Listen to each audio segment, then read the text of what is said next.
Campaigners are warning Sadiq Khan that law-abiding citizens are starting to lose their patience with his hated ULEZ. Sadiq Khan's ULEZ enforcement nightmare has only just begun, campaigners have warned, with one suggesting the almost 1,000 cameras targeted so far to be just the top of the iceberg. Howard Cox, founder of Fair Fuel UK and Reform UK's London mayoral candidate, also said the figures, published by the Metropolitan Police on Wednesday, gave a clear indication of rising levels of fury at the controversial scheme. Mr. Cox told Express, "Two things come to mind when looking at crimes related to ULEZ cameras. The level of theft and damage shows just how incensed and frustrated these normally law-abiding citizens are, to Sadiq Khan's cash-grabbing, fleecing program. And just as important, I am convinced these recorded offence figures are significantly understated and are just the tip of the iceberg."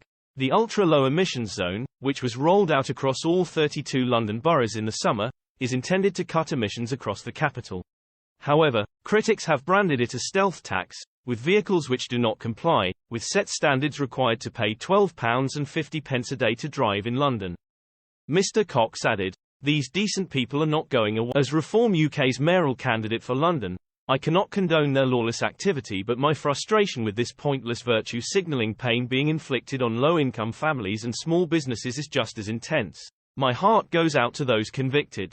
And for the record, all ULEZ expansion fees, charges and fines will be refunded when I am elected as mayor in 2020. The Met recorded 987 crimes relating to ULEZ cameras between April 1 and October 31, comprising 220 reports of cameras being stolen and 767 cameras being damaged.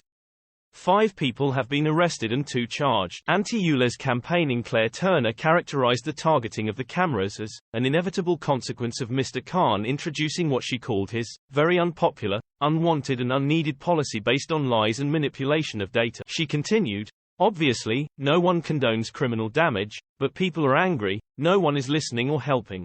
Without any direct action, there is the chance that the politicians might think the policy has been accepted and let it slide down the agenda, as Sadiq is hoping, whilst they get used to spending the outrageous amount of money it is raising under the guise of clean air. The targeting of the cameras helps make sure this doesn't happen." Ms. Turner added, "I suppose this civil disobedience is a way of making sure everyone knows the objection to the ULEZ expansion is not going away. It shows that even if it doesn't make the news, people are still fighting against it, and hopefully saves a few people £12.50 in the process. It would be impossible for protesters to sit in front of all the cameras with a placard for 24 hours a day, so this sends the message, ULEZ is not wanted." A police spokesman said, "The Met continues to treat criminal activity in relation to ULEZ seriously and has deployed considerable resources to our operation.